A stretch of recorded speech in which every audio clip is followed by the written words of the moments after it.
Do you remember of Kimba the White Lion? It's been around from years ago, followed by a concert by Callistax. Honestly, I almost haven't seen anything as a research on it. But people don't know because the Kimba the White Lion hid it away for the sake of the public until now. It was just a normal day for me. I just working for something less upon I found it. It was titled a DVD called Kimba the White Lion, The Lost Pilot. I buy it, took it my home, and put it in the DVD player. I pop a DVD from the episode play, but there is no more like Smoke's DVDs. It destroyed the episode. When intro starts, but something was wrong with it.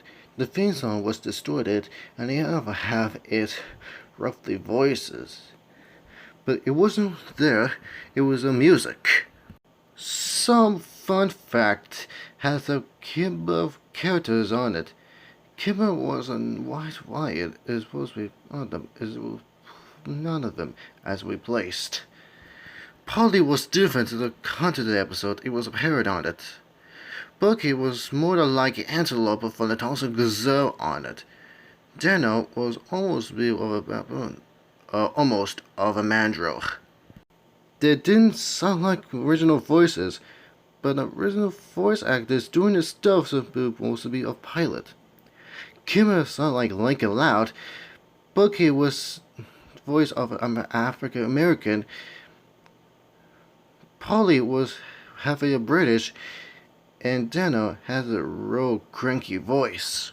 Some of his voices have a contact to finish this episode, because they're doing the bad voices of fun on this pilot.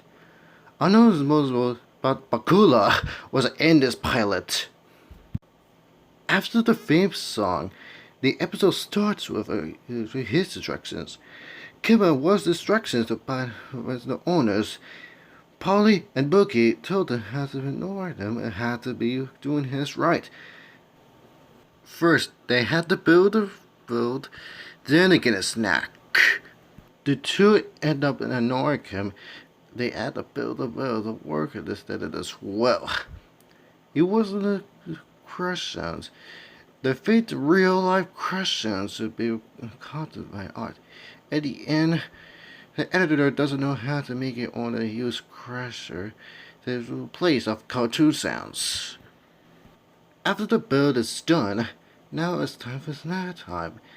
Kimba and the two walk to the theater for her snacks. Meanwhile, Professor Sneakley has more instructions for the hunting. The poachers will find of doing her master as conscious as well. The voices was weird of the cranky voice until Kimba's arrived. And then they painted it on Kimba's face, and its creepy music plays over this. Professor Snickley and his poachers didn't know how to say we don't know or to know what it is. Kimba suddenly says of a loud demonic voice, "We're having you as our snack." He says it so loud my room started to shake and me jumping is shocked. I almost fell off of it. Anyways, they continue for these episodes of a pilot.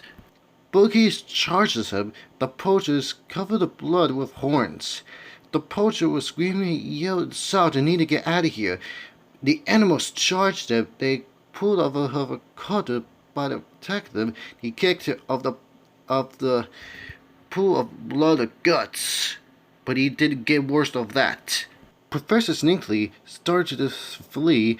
Professor Sneakley stopped by Kimba. Here was a long moment of silence as the Kimba jumps them and he attacked by Professor Sneakley. He jumps at it and he dies. Kimba gets up. Bucky, Polly, another animal still facing another poachers.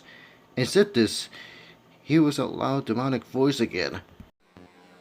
"You're gonna have a wonderful time in deepest, darkest Africa, but next time you will be my next snack."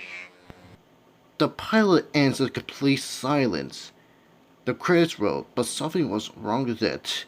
The credits was distorted, another half was longer at last minutes. After the credits rolled, he stopped with a one moment of silence. I literally murdered measurement animals. But to be honest, I did have the worst episode I've made for this pilot. You mean, why you think he's getting attacked by some animals by hunters? Having my family keep it away for this DVD of a public, but it wasn't there. But despite that, I did have a nightmare as the pilot of this episode, because it is a true nightmare. I hope it's gonna live, it's started to live, it started to live in Africa. But it wasn't there, I know it. The only way out of hell is suicide.